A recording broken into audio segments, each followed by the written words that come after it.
Go ahead and put your new handle in the same way as the old handle came out. Just be real careful sliding it up in there. Now remember, when you put the nut on, that it's going to be reverse threads. Get that on there. You're just going to hand tighten it first. Okay? Now you can reach down in there and you can hook this. Where is it? Here it is. I'm going to hook that on first.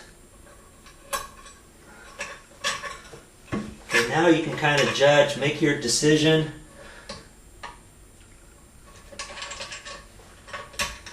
And slide that one way or another and tighten that down. Just doing it by hand first. Then I'm going to flush it. Actually, doing it by hand. Let me get my pliers out. I'm just going to snug it down. You just want to snug. You don't want to over tighten that. Okay?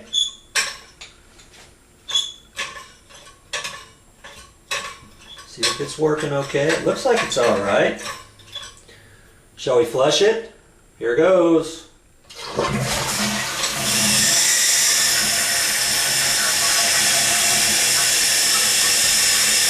I think it works. What do you think? This is where the lesson actually starts. Okay? You thought it was over, huh? How hard can it be, right?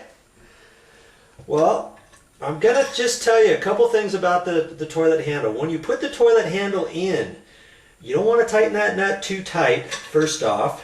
Secondly, if you have this toilet handle in the wrong position and you go to try to tighten this down, you might find that when you try to flush it, that the rod, the angled piece here stays up and it won't come back down. There's a definite spot in there where you can snug down the nut and this is free flowing back and forth, nice and easy. So once you get all done and you think you're done, you don't want to walk away from the toilet. Flush it 5 or 6 different times, see if everything's working okay. Double check, make sure your nut is snug. Look at your chain. There's a little chain that's connected to the end of this, and I found that the chain was just a little bit too long, so I'd have to flush this with the arm almost straight up to where it was going to hit the bottom of the toilet. So I shortened the chain a little bit. I still have some slack on it at the bottom so the flapper stays down all the way. Okay, so check those things out first before you walk away and call this toilet good. One last thing I want to point out. Got your lid back on here. Make sure that your toilet handle, the tip of it, does not touch the bottom of this tank lid. Ours is fine. We've got plenty of gap there. But if your handle is hitting that, or if it was up too high and you push this down, you could be pushing this handle down already, slightly, and then it's going to be kind of awkward to flush it, and every time it comes up it hits the bottom. So if it does that, take the lid back off, loosen up the nut, swivel this whole assembly a little bit, retighten it up, make sure it's still free flowing, you know, and then tighten it back down. So that's the last bit we're going to talk about toilets for now.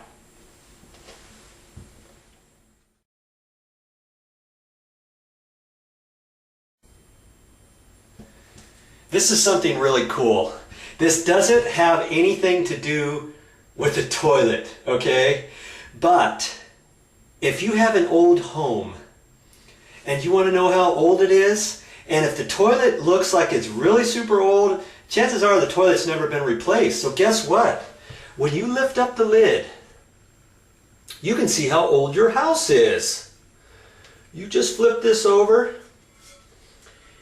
and usually it has something stamped in here.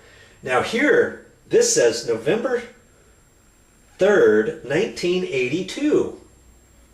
Now I know this house is older than 1982, but they had to have replaced this toilet.